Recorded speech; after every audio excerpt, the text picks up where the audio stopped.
Mister नक्श Bhanushali, yes sir. तुमसे थोड़ी लंबी पूछताछ करनी थी। वैसे भी घर जमाई को जो अपने ससुराल के टुकड़ों पे पल रहा हो, उसे किस बात की चलती है ना? या फिर अगर तुम छुप के कोई बड़ा बिजनेस चला रहे हो तो बात अलग। मुझे समझ में नहीं आ रहा इंस्पेक्टर साहब, आप क्या बात कर रहे हैं? जब तक बैठने के लिए ना कहा जाए चुपचाप खड़े रहो बेटा। ये पुलिस स्टेशन है, तुम्हारे बाप का घर नहीं।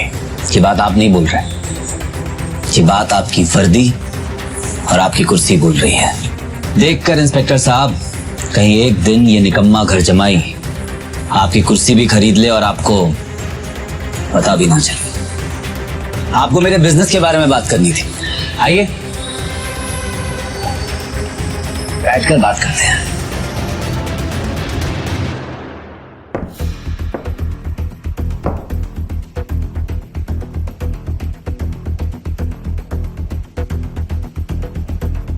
बारह जून 2022 की रात तुम कहाँ थे? अभी अभी तो कहा मैंने आपसे सर कि उस रात मैं अपने गुरुजी के साथ उनके ऑफिस में ही था।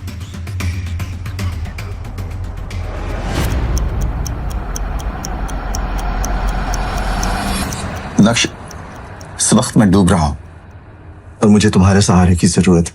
जो भी प्रॉब्लम्स है हम बाद में सॉल्व कर लेंगे, लेकिन इस वक्त मेरा घर, मेरा परिवार, मेरा बिजनेस इस उम्मीद पे है कि तुम मेरा हाथ थाम लोगे। और अगर तुमने मेरी बात नहीं मानी तो सब कुछ खत्म हो जाएगा। मेरा नाम, मेरा रुतबा, मेरा बिजनेस, पैसा, मेरा परिवार, सब कुछ।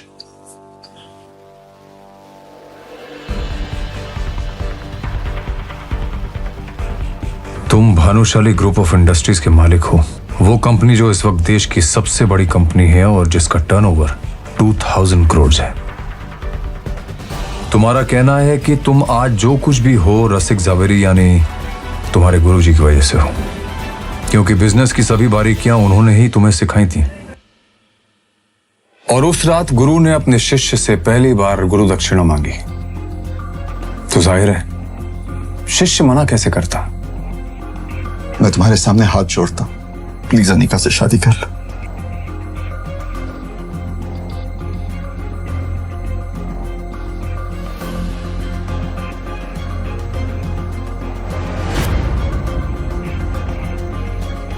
गुरुजी, मैंने आपको अपना गुरु माना है, आपको कभी मना नहीं कर सकता, मगर आपकी इंसल्ट भी बर्दाश्त नहीं कर सकता मैं। खामखा अनिका मना कर देगी और आपकी बात टल जाएगी। तुम अनिका का रिस्क मुझ पर छोड़ दो, मैं उसे समझा दूंगा। मेरे पास समय बहुत कम है, बस कुछ ही दिनों का मेहमान हूं मैं।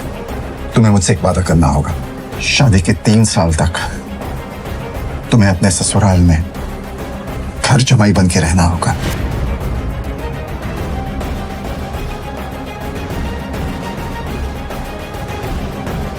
और मैं ऐसा क्यों चाहता हूं, इसका जवाब इस लिफाफे में है। और मैं चाहता हूं कि ये लिफाफा तुम 3 साल बाद खोलो तो ज्यादा अच्छा होगा।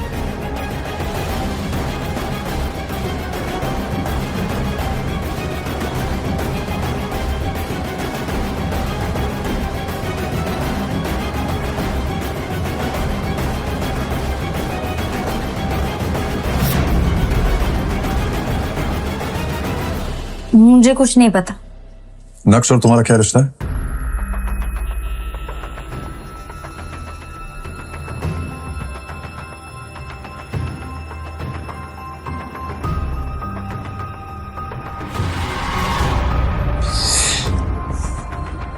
तुम नक्श को अपना पति मानने से इनकार क्यों कर रही हो?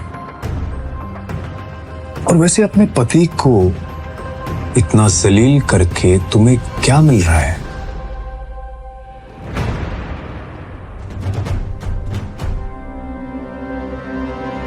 शहर में आए दिन पार्टीज होती रहती हैं और बड़े बड़े लोगों की पार्टीज में सिर्फ अमीर लोग ही जाते हैं, जैसे कि कोई कंपनी का मालिक या सीईओ।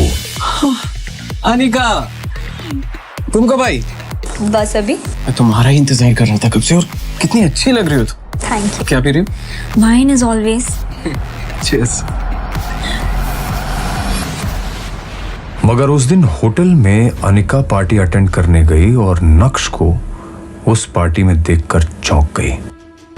क्या बात है अनिका, आज तो तुम अपना और हमारा एंटरटेनमेंट साथ में लेकर आई हो। मजा आएगा। तुम्हारा गवार निठल्ला पति।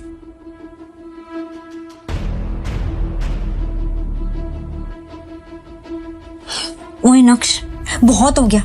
मेरी जिंदगी में काला रंग घोल कर खुशी नहीं मिली तुम्हें, जो यहाँ पर भी आ गए हो मेरी बेइज्जती करवाने। एक बात साफ साफ बताओ कि इतनी अमीर पार्टी में तुम आए कैसे? शांत हो जाओ अनिका, मुझे भी कुछ बोलने दोगी या खुद ही बोलती चली जाओगी? मुझे इस पार्टी में आने का इनविटेशन मिला था। तुम जैसे नाकारा कंगाल को इस करोड़पति पार्टी में आने का इनविटेशन माय फुट। तुम जानते हो यहाँ पर एक से बढ़कर एक करोड़पति आए हैं। इन सब के साथ उठना बैठना तो दूर। अनिका, मैं यहाँ किसी खास से मिलने आया हूँ। अब प्लीज मेरा टाइम मत वेस्ट करो, और मैं यहाँ भी तुमसे लड़ना नहीं चाहता।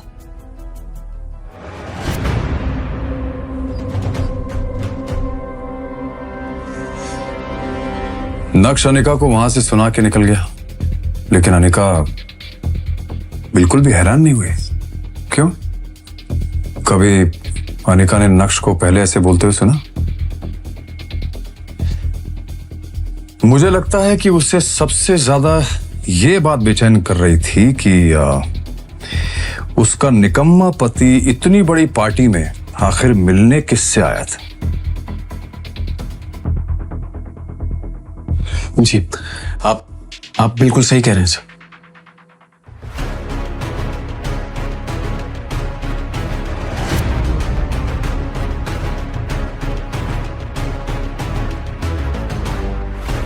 ये नक्श ने इतनी जल्दी इतने ब्रांडेड कपड़े कैसे पहन लिए? और इस गरीब के पास आखिर इतना महंगा सूट आया कहां से? नक्श की असलियत क्या है? क्या वो घर में नौकरों की तरह रहने वाला नक्श है, या फिर सूट बूट में बॉडीगार्ड्स के बीच वीआईपी की तरह घूमने वाला मिस्टर भानुशाली? इसके आगे पीछे इतने बड़े बड़े बिजनेसमैन क्यों घूम रहे हैं? आखिर लोग इसे मिस्टर भानुशाली क्यों बुला रहे हैं?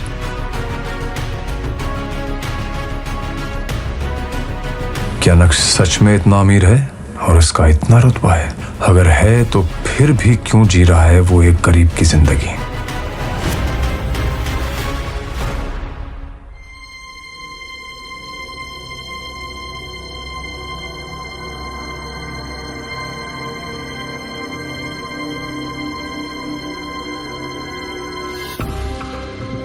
अंडरवर्ल्ड का जाना माना डॉन एक मामूली से नौकर के सामने आने से डर गया। सुनकर ही अजीब लगा। क्या राज है कि इस शहर का हर बड़ा आदमी नक्श के नाम से ही डर जाता है?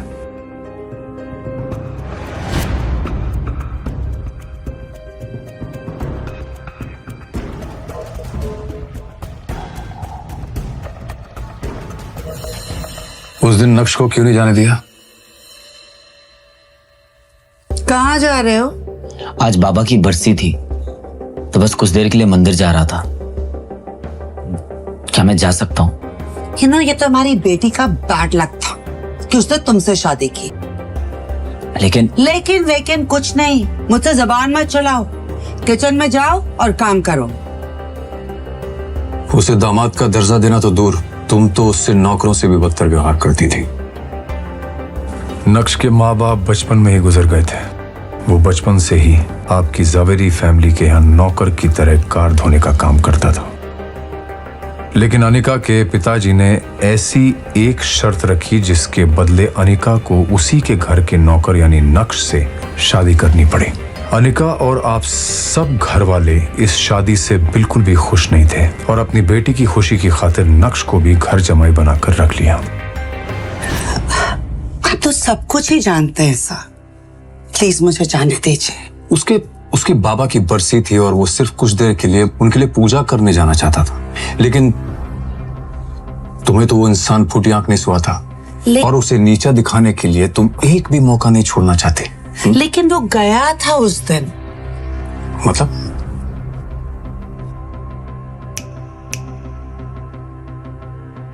उठो जल्दी, मुझे एक बहुत बड़ी पूजा में जाने के लिए लेट हो रहा है, और अगर वहां मेरे करीब आकर तुमने मेरा पति होने का हक जताने की कोशिश की ना, तो मुझसे बुरा कोई नहीं होगा। चलो जल्दी। इतना तो समझ में आ गया मुझे कि नक्श को इस सब की आदत अच्छी तरह से हो चुकी थी। कंटिन्यू।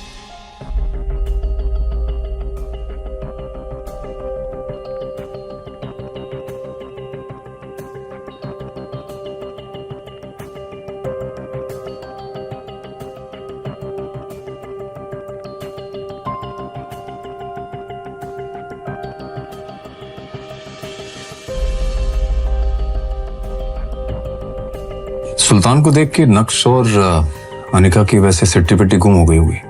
नहीं, इतना बड़ा अंडरवर्ल्ड डॉन जो है वो।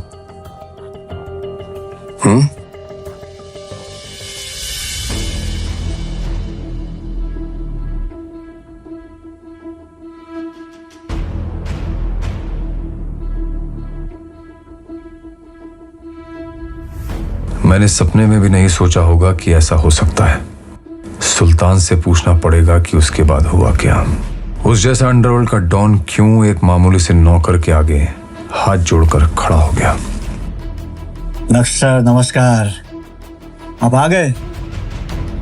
मुझे लगा आपने मुझे कभी माफी नहीं किया।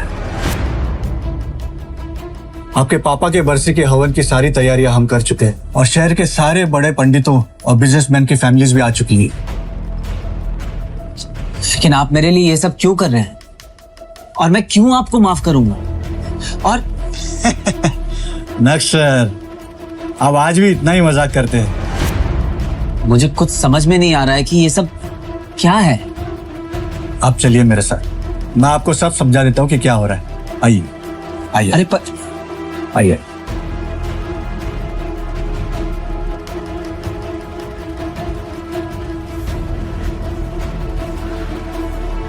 क्या नक्श सच में एक मामूली इंसान है, या आपको लगता है कि वो अंदर ही अंदर कोई साजिश कर रहा है?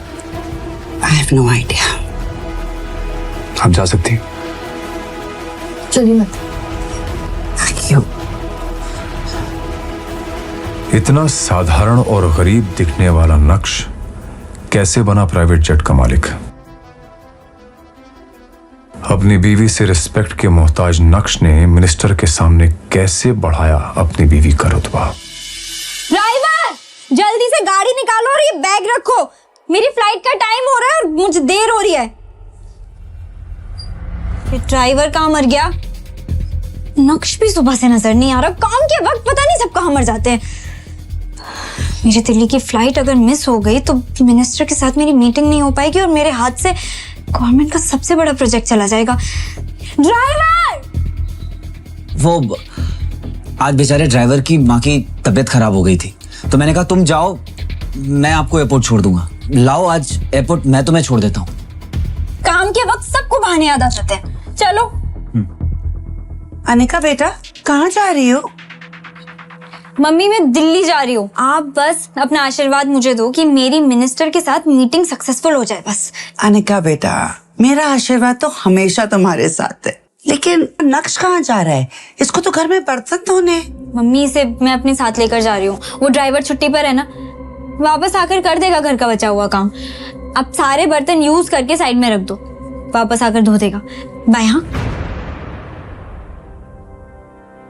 क्या कर रहे हो तुम अब तक? विहान पहुंच भी चुका होगा, वहां लेट हो रहा है।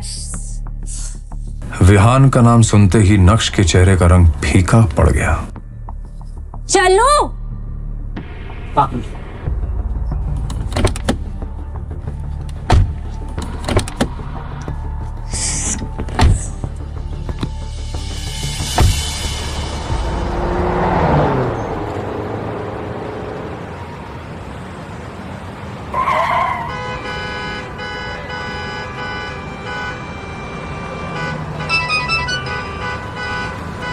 Anika, where are you? अरे टाइम देखो, हमारी फ्लाइट मिस हो जाएगी। मैं एयरपोर्ट के लॉन्च में तुम्हारा वेट कर रहा हूँ, प्लीज जल्दी आओ प्लीज। आई नो विहान, लेकिन बहुत ट्रैफिक लगा हुआ है, मैं क्या करूं, मुझे कुछ समझ नहीं आ रहा। अनिका ठीक है, कोशिश करो जल्दी आने की प्लीज।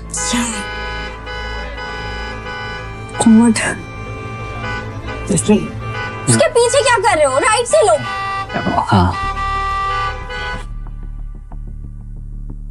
विहान, अब क्या करेंगे? इतनी मुश्किल से मिनिस्टर की अपॉइंटमेंट मिली थी। लगता है कि कंपनी को डूबने से बचाने का आखिरी मौका भी खो दिया हमने। अब क्या करेंगे? Any alternate plan? अनिका अब कुछ नहीं हो सकता है, हमारी फ्लाइट मिस हो चुकी और दिल्ली की अगली फ्लाइट 2 घंटे बाद है। हमारा टाइम पर दिल्ली पहुंचना इज इम्पॉसिबल, खत्म हो गया सब। अनिका और विहान दोनों मुंह लटकाए एयरपोर्ट की उसी चेयर पर बैठे हुए थे कि तभी अनिका के सामने एक पायलट आकर खड़ा होता है। Excuse me, ma'am. Are you Anika Zaveri? Yes, I am. चलिए, आपका प्राइवेट जेट आपका इंतजार कर रहा है।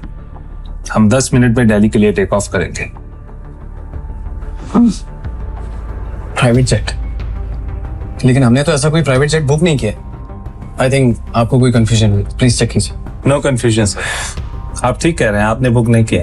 एक्चुअली ये प्राइवेट जेट नक्श भानुशाली सर का है, उन्होंने इसे अनिका मैम के लिए भेजा है। पायलट की बातें सुनकर तुम और अनिका दोनों शॉक नहीं हुए? बिल्कुल हुए सर, इनफैक्ट हमें तो उनकी बातों पर यकीन ही नहीं हो रहा था। एक साधारण सा दिखने वाला व्यक्ति नक्श अब लग्जरी ब्रांड का सूट और बूट पहनकर सिक्योरिटी के साथ कैसे आ रहा है? Good morning sir. Are you ready Anika? ये प्राइवेट जेट? ये सब बातें बाद में करेंगे, अभी तुम्हें लेट हो रहा है ना।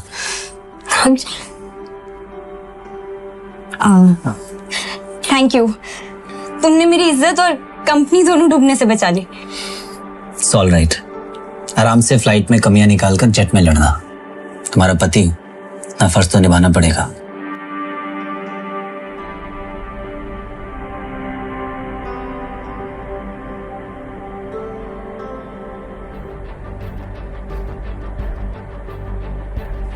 Let's go.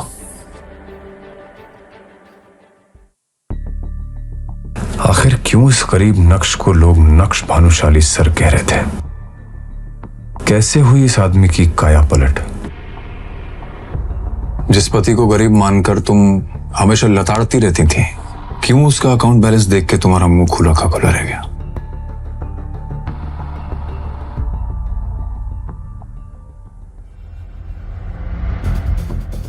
कान खोलकर मेरी बात दिमाग में घोलकर अच्छे से घुसेड़ लो। घर के बाहर तो मेरे पति नहीं, मेरे ड्राइवर हो।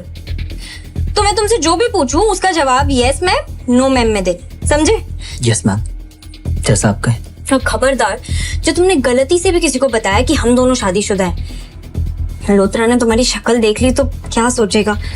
कहीं तुम्हारे चक्कर में ये भानुशाली इंडस्ट्रीज की डील मेरे हाथ से न चली जाए।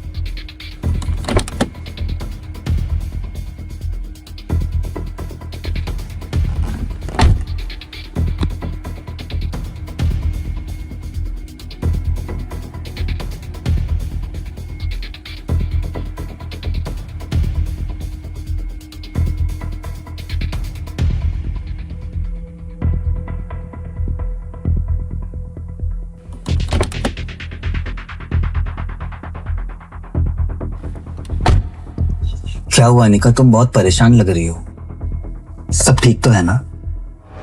ओफो, छुओ मत मुझे, इडियट। I'm sorry, मुझे बस तुम्हारी फिक्र हो रही थी। फिक्र? My foot. You know what, मुझे तो लगता है कि तुम्हारा मनूस साया मेरी इस डील पर पड़ गया और इसीलिए डील क्रैक ही नहीं हुई। अनिका, तुम अगर कहो तो एक बार मल्होत्रा से मैं बात करके देखूं। अनपढ़ की बातें तो सुनो, तुम बात करोगे?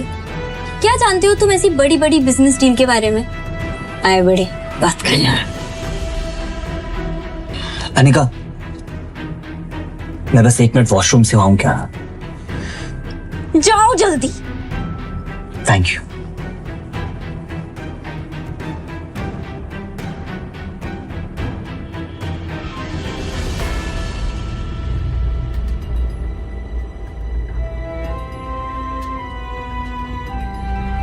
ये इतने बड़े होटल के गार्ड्स इस नक्श को सलामी क्यों ठोक रहे हैं? पागल हो गए हैं क्या?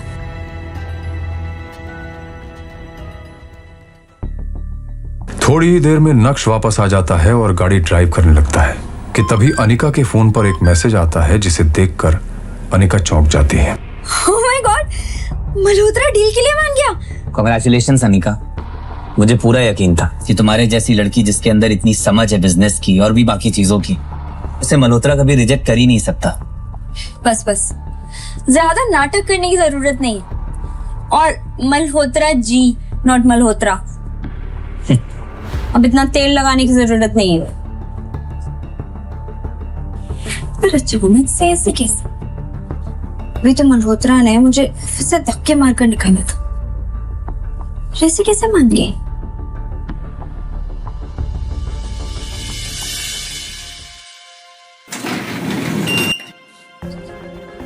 Hi ma'am, how are you? Good, how are you? All good. अरे अनिका मैम, आपने मुझे पहले बताया ही नहीं कि आपका ग्रुप और लोग इतने बड़े लेवल से हैं। नहीं तो ये डील तो मैं खुद लेके आता आपके पास। बड़े लोग मतलब? चलिए इन सब बातों में क्या रखा है। अभी अगले 5 मिनट में हमारे सीईओ के साथ आपकी मीटिंग है। कब प्लीज। एक मिनट, ये वीडियो कॉल पे किसे देखा तुमने? कौन था वो भानुशाली इंडस्ट्रीज का सीईओ? एक हाथ से निकलती हुई डील तुम्हें कैसे मिल गई? और वो क्या नाम बोला तुमने, मल्होत्रा? वो मल्होत्रा कौन से बड़े लोगों के साथ कांटेक्ट होने का तुम्हें वो प्रवचन दे रहा था? क्या कह रहा था?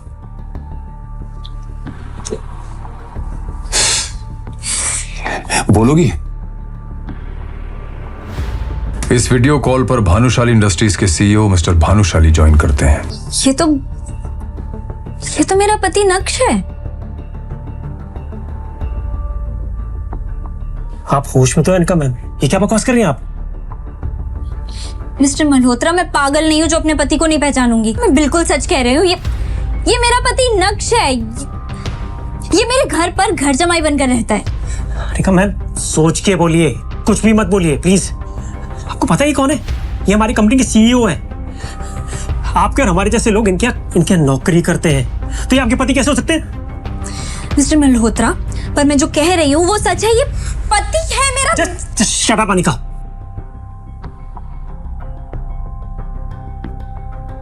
I'm really sorry, sir. इनकी तरफ से मैं माफी मांगता हूँ। कोई बात नहीं मल्होत्रा, हम ये मीटिंग बाद में करेंगे।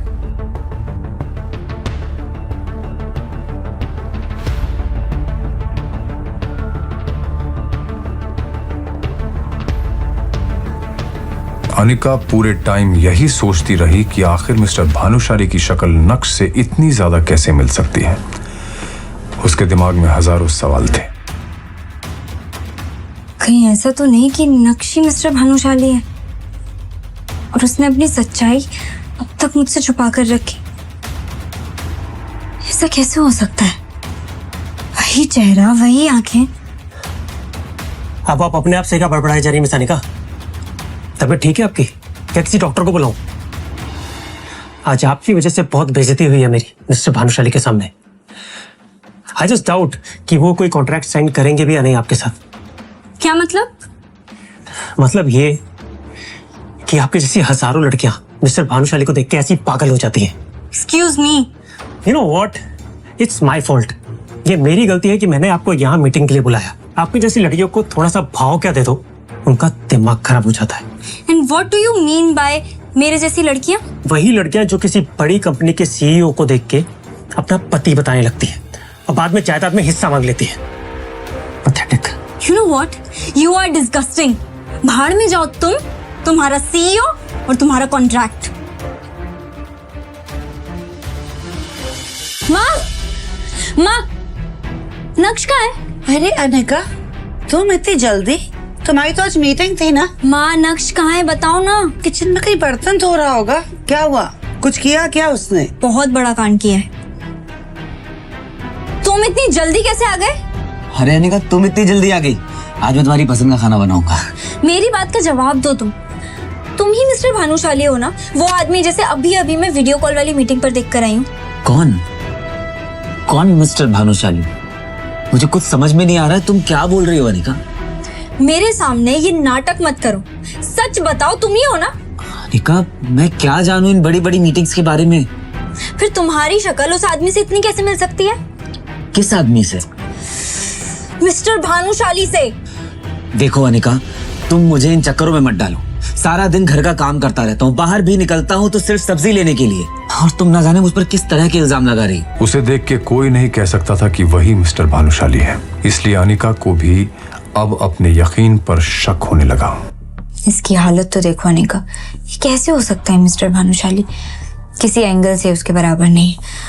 और आखिर नक्श इतना अमीर होता तो वो मेरे साथ ऐसे क्यों रहता? मैं कुछ ज्यादा ही सोच रही हूँ। अरे हेलो मैम, हम लोग इनकम टैक्स डिपार्टमेंट से आए हैं। हमें खबर मिली है कि आपके पति मिस्टर नक्श के पास 2000 करोड़ की अवैध संपत्ति है। 2000 करोड़? क्या बकवास कर रहे हैं आप? मेरा पति एक मामूली सा घर जमाई है, उसके पास समोसा खरीदने के पैसे नहीं होते। ऑफिसर, आपको कोई बहुत बड़ी गलतफहमी हुई है, इतने पैसे कहाँ से आएंगे उसके पास?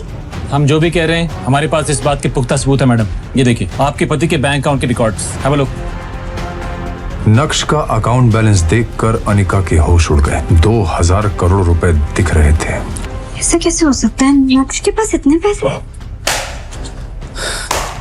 नक्श, इधर आ नक्श। क्या हुआ अनिका? तुम्हारे पास 2000 करोड़ की इलीगल प्रॉपर्टी है। 2000 करोड़? इंस्पेक्टर साहब, इतने महंगे सपने भी नहीं देखता हूं मैं। मेरे पास कहां से आएंगे इतने पैसे? आप क्या बोल रहे हैं? ऑफिसर ने भी जब नक्श की हालत देखी तो उन्हें अपनी खुफिया इंफॉर्मेशन पर शक होने लगा। वेल, मुझे लगता है हमें सच में कोई गलतफहमी हुई है। सॉरी मैम, आपका वक्त जाया करने के लिए हम माफी चाहते हैं। Officers, let's go.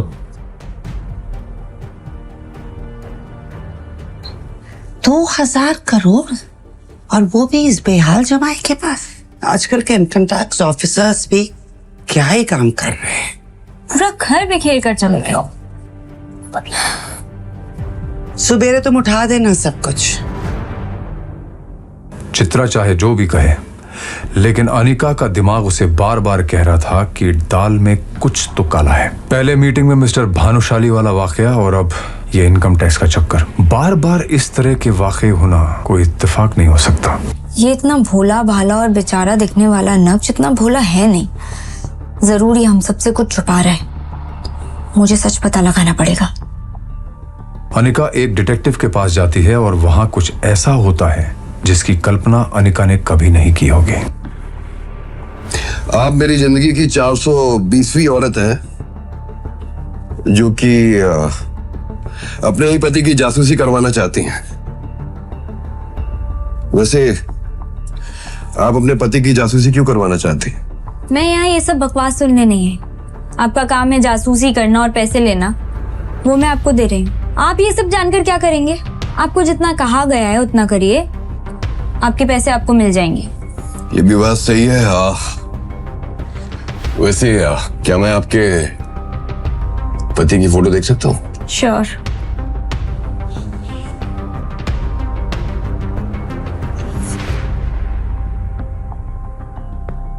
जैसे ही उस डिटेक्टिव ने नक्श की फोटो देखी, उसके रोंगटे खड़े हो गए। ऐसा लग रहा था जैसे उसने कोई भूत देख लिया हो।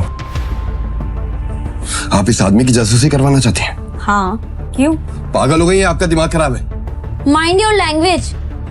इसी की जासूसी करवानी है मुझे। आप जानते भी हैं किसके बारे में बात कर रही हैं आप? मुझे तो लगता है कि आप झूठ बोल रहे हैं कि ये आपके पति हैं। क्या बकवास किए जा रहे हैं? ऑफ कोर्स ये मेरा पति है, और सब लोग इसके बारे में आजकल ऐसे क्यों बात कर रहे हैं? काम करिए, उठिए। आप निकलिए मेरे ऑफिस से। मुझे कोई जासूसी नहीं करनी है, और जासूसी करके मुझे इस आदमी की मरना है क्या? अरे लेकिन ये है कौन? सब इससे इतना डरते क्यों हैं? क्या आप सच में नहीं जानते कि ये आदमी कौन है? ये कोई मामूली इंसान नहीं है, ये शहर के सबसे बड़े। जैसे ही डिटेक्टिव ने अनिका को नक्श के बारे में बताया, अनिका के पैरों तले जमीन खिसक गई। आखिर डिटेक्टिव ने अनिका को नक्श के बारे में क्या बताया? क्या वाकई नक्श के अकाउंट में 2000 करोड़ रुपए थे? आखिर मिस्टर भानुशाली की शक्ल नक्श से कैसे मिल रही थी? क्या नक्श वाकई फटेहल घर जमाई था, या था उसका कोई गहरा राज। सच सुनकर उड़ जाएंगे आपके होश। नक्श का सच जानने की कोशिश में अनिका की मुलाकात हुई उस डिटेक्टिव से जो जानता था नक्श का असली चेहरा। आखिर क्या बताया उस डिटेक्टिव ने अनिका को, यह मैं कभी नहीं जान पाया। मेरे मन में बचे थे बहुत से सवाल। क्या यह नक्श वही नक्श है जिसके सामने दुनिया झुकने को मजबूर है, या फिर उसका कोई जुड़वा भाई, या फिर शायद ये एक शतरंज का खेल है जिसमें हम सब सिर्फ प्यादे हैं और राजा नक्श भानुशाली है। खैर, जो भी हो, अनिका और मेरी नजरें उस दिन के बाद से नक्श के हर कदम, उसकी हर चाल पर टिकी हुई थी। अब देखना यह था कि आखिर कब तक यह शतरंज का खेल जारी रहेगा, किसकी होगी जीत और किसकी होगी मात। आखिर कब बाहर आएगा सच, और उस सच का सामना करने की हिम्मत किस में होगी।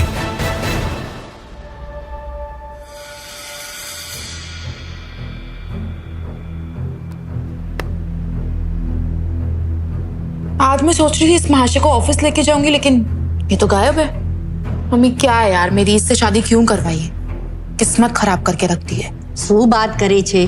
तुझे ऊपर जाने की जल्दी है क्या? क्या बोल रहे हो? नहीं। हाँ तो फिर शांति से बैठी रहे ना। तेरे सारे सवालों के जवाब ऊपर जाके तेरे पापा ही दे सकते हैं। कम ऑन मॉम, आ कोई मजाक करवानो टाइम छे। હું મજાક કરું છું?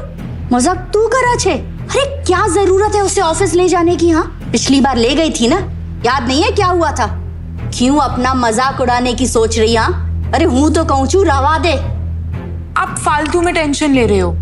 मैं उसे ऑफिस नहीं लेके जाऊंगी, वो मुझे बस ड्रॉप करेगा और वहां से रामनाइक भाई की शॉप से मेरा सेट लेके आएगा, बस। मुझे कोई शौक नहीं है उसके साथ दिखने का भी।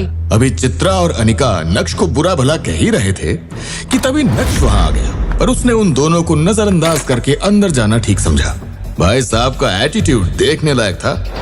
जब अनिका ने देखा कि नक्श उसे इग्नोर करता हुआ अपने कमरे की तरफ जा रहा है, तो अनिका को और भी ज्यादा गुस्सा आ गया। ये लो, आगे साहबजादे नैन मटक्का करके। यहाँ आपकी कामचोरी की बातें चल रही है, समझे? मॉम प्लीज, मैं ऑलरेडी ऑफिस के लिए ना बहुत लेट हो रही हूँ। विहान मेरा ऑलरेडी वेट कर रहा होगा। विहान का नाम सुनते ही नक्श के चेहरे का रंग फीका पड़ गया। अनिका ने नक्श के चेहरे के उड़े हुए रंग को पूरी तरह इग्नोर करते हुए उससे कहा, काम चोरी में ना तुम सबसे आगे बढ़ गए हो। तुम मेरे साथ ऑफिस चलो और वहां से लौटते हुए रमनिक भाई की शॉप से मेरा सेट लेके आना, बस दैट्स इट। अब चलो, खड़े खड़े मेरा शक्ल क्या देख रहे हो? मैं ऑलरेडी बहुत लेट हो रही हूँ। नक्श चित्रा से तो कभी कभार बहस कर लिया करता था, लेकिन वो अपनी वाइफ अनिका से कभी भी जुबान नहीं लड़ाता था। चलो। अनिका और नक्श कुछ ही देर में अनिका के ऑफिस पहुंच गए। कार से उतरते हुए अनिका ने देखा कि उसके पास बहुत सारी फाइल्स हैं। अगर वो ऑफिस से किसी को बुलाएगी तो इसमें और भी ज्यादा टाइम वेस्ट होगा, इसलिए उसने नक्श की तरफ देखा और उसे अंदर आने के लिए कहा। ये सारा सामान लेके अंदर आ जाओ।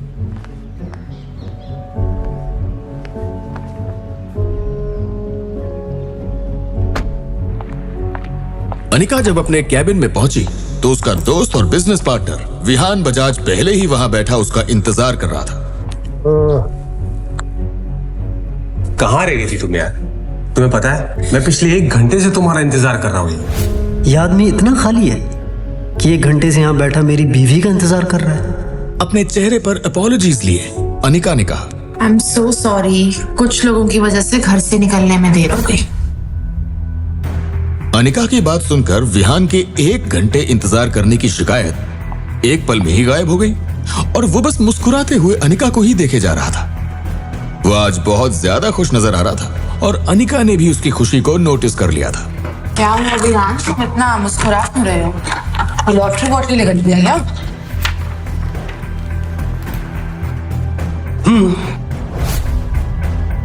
कुछ ऐसा ही समझ लो। अब तुम्हारा आना किसी लॉटरी से कम है क्या? विहान भाई साहब, आप भूल रहे हैं कि ऑफिस है और दोस्ती की एक सीमा होती है जो शायद आपको कायम रखनी चाहिए। बीच में मत बोलो। विहान तुम क्या बोल रहे थे? मैं कुछ समझी नहीं। विहान समझ गया था कि अनिका उसकी बात से थोड़ी अनकंफर्टेबल हो गई है, इसलिए उसने झट से बात बदल दी और बोला, खैर छोड़ो ये सब बातें यार।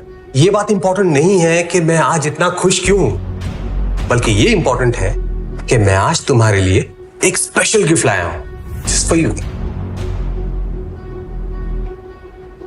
Tada, necklace, a rare diamond necklace. ये तुम मेरे लिए लेके आए हो? अनिका नहीं जानती थी कि नक्श भानुशाली खानदान से ताल्लुक रखता है।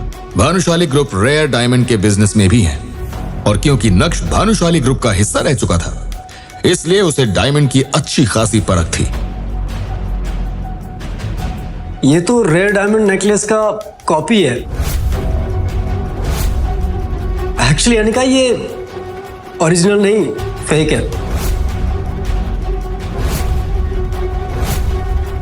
तुम चुप रहोगे? कितनी बारी बोला बीच में मत बोला करो। नक्श की बात सुनकर विहान भी ये समझ गया था कि अब वो उस फर्स्ट कॉपी नेकलेस को ओरिजिनल बताकर अनिका को बेवकूफ नहीं बना सकता है। हाँ, ऑफ कोर्स ये हार रेयर नेकलेस तो नहीं है, पर है असली हीरे का। बस इसकी क्वालिटी ना रेयर डायमंड से थोड़ी सी कम है, बस थोड़ी सी। पर यू नो व्हाट, जिस दिन मुझे रेयर डायमंड मिल गया ना, मैं उसे तुम्हारे लिए जरूर लेकर आऊंगा, एंड दैट्स माय प्रॉमिस। वैसे विहान भाई साहब, मजाक अच्छा कर लेते हैं आप। क्या है ना, जिस रेयर डायमंड नेकलेस की आप बात कर रहे हैं, वो पूरे इंडिया में सिर्फ 10 पीसेज हैं। अनिका, मैं तो कहता हूं कि ये नकली हीरो का हार इन्हें वापस कर दो। मुझे नहीं लगता कि ये अपना वादा पूरा कर पाएंगे। आज अनिका को विहान की हरकत से ज्यादा इस बात पर हैरानी हो रही थी कि अचानक नक्श के अंदर हर बात का जवाब देने की हिम्मत कहां से आ रही है। तुम चुप रहोगे? अब पोल तो उसकी खुल चुकी थी, तो वो करता भी क्या? शांति से चुप बैठने के अलावा उसके पास करने के लिए और कुछ भी नहीं था। पर इस वक्त अनिका के पास विहान को दिलासा देने के अलावा और कोई चारा नहीं था। अनिका की कंपनी ठीक से चल नहीं रही थी और अपने लॉसेस से उभरने के लिए उसे विहान जैसे बिजनेस पार्टनर की बहुत जरूरत थी। तो क्या हुआ अगर ये कम क्वालिटी वाला नेकलेस है? तो ये तो जाहिर सी बात है ना कि हर कोई उस नेकलेस को अफोर्ड नहीं कर सकता, राइट? और जहां तक कि मुझे याद है, पिछले साल उनमें से एक हीरे वाले नेकलेस की नीलामी हुई थी, जो कि शायद 1 से 1.5 करोड़ में बिका था। मुझे ये तो नहीं पता वो हीरे के नेकलेस को किसने खरीदा था, लेकिन विहान, तुम्हें कोई रेयर डायमंड वाले नेकलेस की लाने की जरूरत नहीं है। This is equally beautiful. मैं इसे अपने शोकेस में रखूंगी। अनिका की बात सुनकर तो विहान के जैसे तोते ही उड़ गए। इस हार को खरीदने में ही उसे पसीना आ गया था। देखा जाए तो विहान की महीने भर की कमाई उतनी कम भी नहीं थी, लेकिन असली रेयर हीरे का हार खरीदना कोई हंसी खेल थोड़ी है। भूल जाओ बेटा विहान, अनिका को इम्प्रेस करने के चक्कर में कंगाल हो जाओगे, कंगाल। वहीं नक्श अनिका को परेशान देखकर अपने किए पर पछताने लगा और सोचने लगा कि इतनी बड़ी बात हो जाने के बाद भी अनिका विहान का साथ दे रही है। नक्श की जिंदगी बदल गई थी, लेकिन वो अपनी बदली हुई जिंदगी को इतनी आसानी से अपनी बीवी के सामने नहीं रखना चाहता था। वो अनिका को पाना चाहता था, उसका दिल जीतना चाहता था। अनिका, मैंने तुम्हें आज तक कोई एडवाइस नहीं दी है। आज मैं सिर्फ इतना कहना चाहता हूँ कि ये आदमी तुम्हें इम्प्रेस करने के लिए ये नकली हीरो कार तुम्हें दे रहा है। अनिका, मैं तो कहता हूँ तुम्हें ऐसे आदमी से दोस्ती तो क्या, बात तक नहीं करनी चाहिए। अनिका, मैं तुम्हें प्रॉमिस करता हूँ, मैं तुम्हें असली रेयर डायमंड्स का हार ला कर दूंगा। फिर भले उसके लिए मुझे चाहे कितनी भी मेहनत करनी पड़े या कुछ भी करना पड़े, लेकिन मैं करूंगा। आई प्रॉमिस यू, मैं तुम्हें असली हीरो का रेयर डायमंड्स का हार ला कर दूंगा। प्लीज ये नकली गिफ्ट वापस कर दो। अपने दिल की बात अनिका के सामने रखने के बाद नक्श ने अनिका के जवाब का इंतजार भी नहीं किया और उसके कैबिन से बाहर निकल गया और पलटकर एक बार भी नहीं देखा। प्यार नहीं तो कम से कम नक्श अनिका का ध्यान अपनी तरफ खींचने में कामयाब हो गया था। क्या नक्श को खुद से दूर रखकर मैंने कोई गलती तो नहीं की? ये क्या सोच रही हूं मैं? विहान मेरा बिजनेस पार्टनर है, मेन इन्वेस्टर है।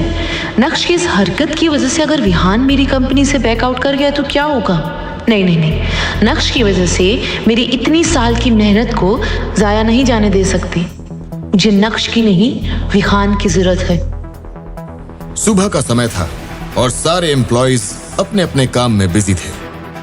दूसरी तरफ वही अनिका का गुस्सा इस वक्त चरम पर था। नक्श! आज पहली बार नक्श ने उसके साथ बदतमीजी की थी।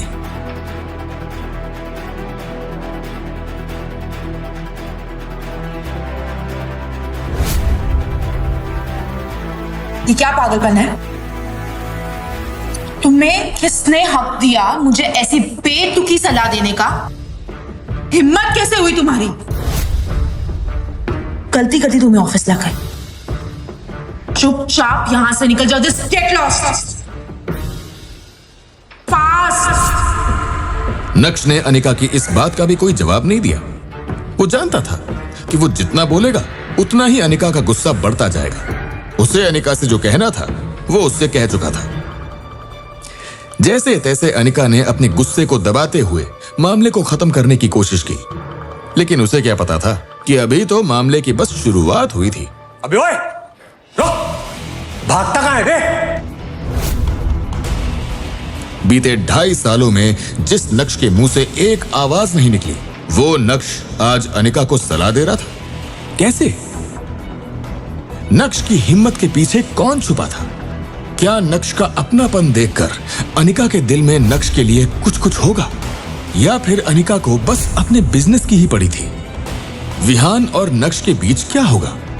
क्या विहान गुस्से में नक्श पर हमला करने वाला था?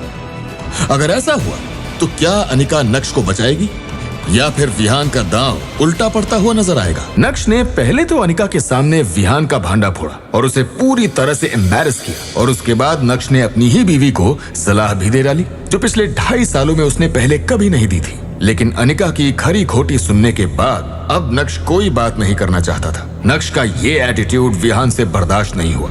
How dare you! तूने मेरे सामने मेरे गिफ्ट का मजाक कैसे उड़ाया? हाँ? एक बात ध्यान से सुन ले तू अगर खुद को भी बेच देगा ना तो ऐसा हार अपनी जिंदगी में कभी खरीद नहीं पाएगा तू। आई बात समझ में? तो ये थी पहली बात। अब दूसरी बात, तेरे जैसे लोगों को ना अपनी मार्केट वैल्यू पता होनी चाहिए, और अगर पता ना हो ना तो मैं बताता हूं ना तुझे, मैं बताता हूं। And that is mister zero. डब्बा गो। नक्श अभी भी सबके सामने हंगामा करने के मूड में नहीं था, लेकिन जब कोई आपकी खामोशी का फायदा उठाने लगे तो बोलना जरूरी हो जाता है। पहली बात, ये जो खड़ी है ना, ये बीवी है मेरी, तो अच्छा होगा इससे दूर ही रहो। और दूसरी बात, मेरी बीवी को तुझ जैसे इंसान से हीरो का हार लेने की कोई जरूरत नहीं है। मैं खुद उसे लेके दे सकता हूं, तो अपना ढोंगी बनाना बंद करो। और हाँ, तीसरी बात, जेब में अगर नोट ना हो तो चिल्लर बजाकर शोर नहीं करते। क्या समझे? नक्श ने विहान को अपने स्वैग के दर्शन करवा दिए थे। इसी के साथ नक्श विहान को देखते देखते पलटा और ऑफिस से बाहर निकल गया। नक्श की वहां से जाने के बाद कुछ देर तक विहान वहीं खड़ा रहा, लेकिन इतनी बेइज्जती होने के बाद वहां रुकने का कोई सेंस नहीं था। इससे पहले कि अनिका विहान से कुछ कहती, विहान तुरंत चला गया। नक्श ने उसकी बात का कोई जवाब नहीं दिया। इसका मतलब यह नहीं कि नक्श डर गया था। वैसे भी अब नक्श को किसी से भी डरने की कोई जरूरत नहीं थी। अनिका भी ऑफिस के अंदर चली गई। ये अंजी कॉरपोरेशन का ऑफिस था जिसकी चेयरपर्सन अनिका थी। अपने कैबिन में जाने के बाद अनिका गुस्से से आग बबूला हो रही थी। उसकी जलती आंखों के सामने सिर्फ नक्श का चेहरा घूम रहा था। और वो जितना नक्श के बारे में सोच रही थी उसका गुस्सा उतना ही बढ़ता जा रहा था। पिछले कुछ महीनों से अनिका की कंपनी के हालात ठीक नहीं थे। वो मुश्किल से उसे संभालने की कोशिश कर रही थी। तभी उसे हाउस पार्टी में विहान मिला और जब उसकी दोस्ती विहान से हुई तब जाकर उसे पता चला कि वो एक बहुत बड़े परिवार से ताल्लुक रखता है। और बस यहां से अनिका ने विहान को अपने जाल में फंसाना शुरू किया। और आज विहान न सिर्फ उसकी कंपनी का बिजनेस पार्टनर है बल्कि मेजर इन्वेस्टर भी है। और विहान की वजह से ही अनिका की कंपनी अभी चल रही है। इस कंपनी के सारे लॉसेस विहान ही बेयर करता है और अनिका को इसकी बहुत जरूरत भी है। लेकिन नक्श ने आकर आज सब कुछ बिगाड़ दिया। पहली बात ये जो खड़ी है ना ये बीवी है मेरी। क्या जरूरत थी उसे विहान को ऐसा कुछ कहने की? हार भले ही नकली था लेकिन ये सब कहकर उसका ईगो हर्ट करने की क्या जरूरत थी? अब पता नहीं वो उसकी कंपनी में अपना पैसा इन्वेस्ट करेगा या नहीं। अब अनिका उसे कैसे मनाएगी? अगर गलती से उसने अपना पैसा रिटर्न करने के लिए कहा तो अंजी कॉर्पोरेशन तो बहुत बड़ी मुसीबत में पड़ जाएगी। उसके बाद क्या होगा? जावेरी खानदान को कौन संभालेगा? ये सोचते सोचते अनिका को खुद पर ही गुस्सा आने लगा।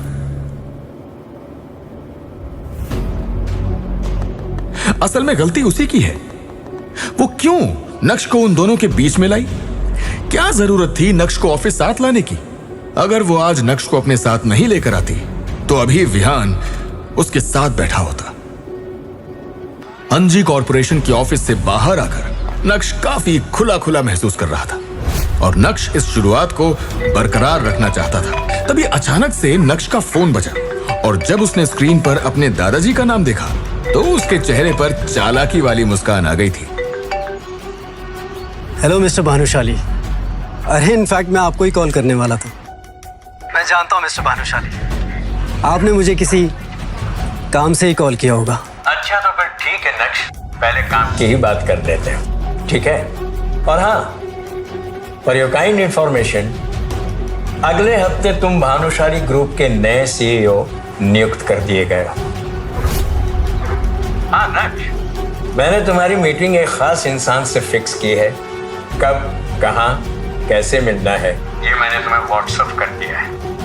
मिलना जरूर, ठीक है? देखिए मिस्टर भानुशाली, मुझे किसी से भी मिलने में कोई दिक्कत नहीं है, लेकिन मेरी कुछ शर्तें हैं जो आपको पूरी करनी होगी। मेरी पहली शर्त यह है कि मुझे आज के आज किसी भी हाल में रेयर डायमंड्स का नेकलेस चाहिए आज। और दूसरी शर्त मैं आपको व्हाट्सएप कर रहा हूं। नक्श पॉइंट टू पॉइंट बात कर रहा था और उसका एटीट्यूड 7वें आसमान पर था जो यशवर्धन को बिल्कुल भी पसंद नहीं आ रहा था। नक्श, तुम्हें नहीं लगता कि तुम्हारी डिमांड्स कुछ बढ़ती चली जा रही हैं? मेरी डिमांड्स बढ़ रही हैं? ओह कम ऑन दादाजी, आपने ये जो मीटिंग फिक्स की है ये भी तो अपनी किसी डिमांड को पूरा करने के लिए की होगी ना दादाजी? It's always give and take. छोटी छोटी डिमांड है मेरी, प्लीज पूरा कर दीजिए। और हाँ, मेरी जो दूसरी डिमांड है मैं आपको व्हाट्सएप कर रहा हूं। दादाजी please do the needful, okay? नक्श उन्हें अपनी गलती का पूरा एहसास करवा रहा था और यशवर्धन उस एहसास में दबते हुए नजर आ रहे थे। फोन रखते ही नक्श ने देखा कि उसे व्हाट्सएप पर 3 मैसेजेस आए हुए हैं।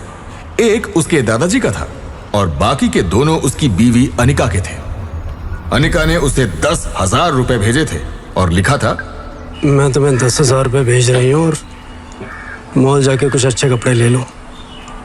मुझे शर्म आती है अपने फ्रेंड्स और फैमिली के सामने तुम्हारी हालत देखकर। जहां देखो भिखारी की तरह आ जाते हो। दरअसल अनिका के घर में आज फैमिली डिनर पार्टी थी और पिछली बार नक्श की वजह से उसे काफी कुछ झेलना पड़ा था, इसलिए उसने नक्श को इस बार पहले ही पैसे भेज दिए। अब मुझे तुम्हारे 10,000 रुपयों की कोई जरूरत नहीं है। मन ही मन सोचते हुए नक्श ने अपनी दूसरी शर्त को यशवर्धन तक पहुंचा दिया था। Auto, golden domain society. Golden domain society Surat की ही नहीं बल्कि गुजरात की सबसे लग्जूरियस सोसाइटीज में से एक थी। इस सोसाइटी में 4 स्विमिंग पूल्स थे जिनका पब्लिक एक्सेस था और अमीरों के लिए अलग से पूल विलास भी थे, कुछ पेंट हाउसेस भी थे। सारे घर बहुत ही शानदार थे और इस सोसाइटी से पूरे सूरत की खूबसूरती को नापा जा सकता था।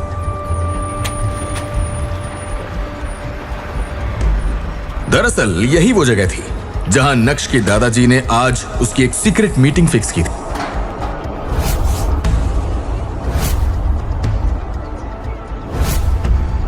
लेकिन नक्श किससे मिलने जा रहा है, इस बात की उसको कोई जानकारी नहीं थी।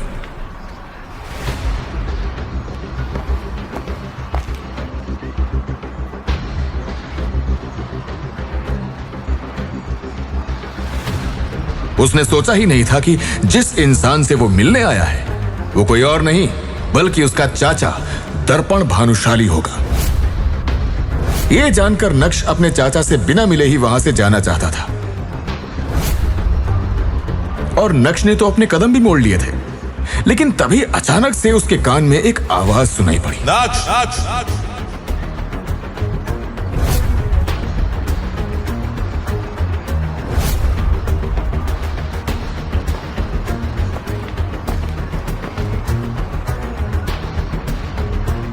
पिछली बार मैं तुमसे लगभग 2.5 साल पहले मिला था। पहले से काफी अच्छे और कॉन्फिडेंट नजर आ रहे हो। अब क्योंकि दर्पण भानुशाली ने नक्श से बात करना शुरू कर दिया था, इसलिए नक्श किसी को डिसरिस्पेक्ट नहीं करना चाहता था। हालांकि नक्श ज्यादा बात नहीं करना चाहता था। दर्पण काका, सीधा पॉइंट की बात पे आओ ने। बताइए, आखिर भानुशाली फैमिली को मेरी ऐसी कौन सी जरूरत पड़ गई? हाँ, अगर आप ये चाहते हैं कि मैं आपसे बात करके, आपसे डर के भानुशाली ग्रुप का नया CEO बनने से मना कर दूं, तो ऐसा बिल्कुल नहीं होने वाला। ये आपकी गलत फहमी होगी। तो अपने दिल में जरा सा भी, इतना सा भी डाउट मत रखना, समझे आप?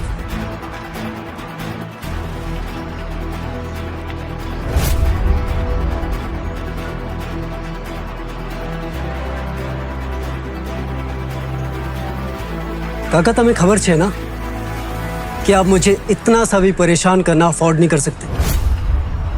आपने भले ही मुझे यहाँ किसी भी मकसद से बुलाया हो, लेकिन हाँ, खेतान एंटरप्राइजेस के 40% शेयर्स मेरे पास ही है, जो मेरे पापा ने खरीदे थे। और आपने और दादू ने मना कर दिया था कि शेयर्स ना खरीदें। और उसके बाद जो कुछ भी हुआ उसे मुझसे बेहतर आप अच्छी तरह से जानते हैं।